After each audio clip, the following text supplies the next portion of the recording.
Hi everyone, welcome back to my YouTube channel. So guys, आज हमारी tense की class 7 है, जिसमें हम पढ़ने वाले हैं फ्यूचर कॉन्टीन्यूअस टेंस। बाकी टेंसेस की तरह फ्यूचर कॉन्टीन्यूअस टेंस में भी 3 तरह के सेंटेंसेस बनाए जाते हैं। Number 1 affirmative sentences, number 2 negative sentences and number 3 interrogative sentences. तो सबसे पहले हम बात करेंगे अफर्मेटिव सेंटेंसेस की। पहचान। इस वाक्य के अंत में रहा होगा, रही होगी, रहे होंगे, रहा हूँगा या रही होंगी आदि शब्द आते हैं। स्ट्रक्चर। सबसे पहले सब्जेक्ट, फिर हेल्पिंग वर्ब। फ्यूचर टेंसेस में हेल्पिंग वर्ब्स होते हैं विल और शैल। फ्यूचर कॉन्टीन्यूअस में विल और शैल के साथ बी यूज़ हो जाता है। फिर हम वर्ब की फर्स्ट फॉर्म में आईएनजी यूज़ करेंगे and then we use object. Rule वही रहेगा जो फ्यूचर इंडेफिनिट टेंस के लिए था। आई और वी के साथ शैल बी का यूज़ करेंगे और अन्य सभी कर्ताओं के साथ हम विल बी का यूज़ करेंगे। चलिए अब प्रैक्टिस कर लेते हैं। मीरा पढ़ रही होगी। Meera will be reading. मैं पत्र लिख रहा हूँगा। I shall be writing a letter. I और वी के साथ शैल भी यूज़ होगा, अन्य सभी के साथ विल भी यूज़ होगा। अध्यापक कक्षा में पढ़ा रहे होंगे। The teacher will be teaching in the class. तुम होमवर्क कर रहे होगे। You will be doing homework. वह आम खा रहा होगा।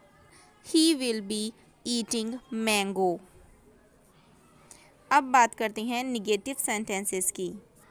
स्ट्रक्चर। सबसे पहले सब्जेक्ट, फिर हेल्पिंग वर्ब। हेल्पिंग वर्ब्स में हम विल और शैल यूज़ करेंगे। विल शैल के बाद हम नोट यूज़ करेंगे और उसके बाद बी का यूज़ करेंगे। मतलब नोट जो यूज़ हो रहा है वो विल बी, विल और बी के बीच में यूज़ हो रहा है। फिर हम वर्ब की फर्स्ट फॉर्म, उसमें आईएनजी और फिर ऑब्जेक्ट यूज़ करेंगे। क्लियर? चलिए प्रैक्टिस कर लेते हैं। अध्यापक नहीं पढ़ा रहे होंगे। The teacher will not be teaching. B से पहले नोट आएगा। कल वर्षा नहीं हो रही होगी। It will not be raining tomorrow. Hari पतंग नहीं उड़ा रहा होगा। Hari will not be flying in the kite. माता जी खाना नहीं बना रही होंगी। The mother will not be cooking. माली पौधों में पानी नहीं दे रहा होगा। The gardener will not be watering the plants. अब नंबर आता है इंट्रोगेटिव सेंटेंसेस का। इसका स्ट्रक्चर। सबसे पहले क्वेश्चन वर्ड यूज़ करते हैं। क्वेश्चन वर्ड के बाद हेल्पिंग वर्ब्स यूज़ करते हैं। फिर हम यूज़ करेंगे सब्जेक्ट, और अगर वाक्य निगेटिव है तब हम सब्जेक्ट के बाद नॉट यूज़ करेंगे और उसके बाद बी यूज़ करेंगे। फिर हम वर्ब की फर्स्ट फॉर्म में सेम आईएनजी यूज़ कर लेंगे और ऑब्जेक्ट आ जाएगा। फिर चलिए प्रैक्टिस कर लेते हैं, उससे ज़्यादा अच्छा समझ में आएगा। क्या विद्यार्थी पढ़ रहे होंगे? Will the students be reading. तो देखिए, बीच में क्वेश्चन वाचक वर्ड नहीं था, इसलिए हमने सेंटेंस हेल्पिंग वर्ब से स्टार्ट किया। फिर हमने सब्जेक्ट लिया, सब्जेक्ट के बाद हमने बी यूज़ किया। फिर हमने वर्ब की फर्स्ट फॉर्म में आईएनजी। ऑब्जेक्ट नहीं है तो हमने स्किप कर दिया। क्या वे पतंग उड़ा रहे होंगे? Will they be flying the kite. Ram कहाँ जा रहा होगा?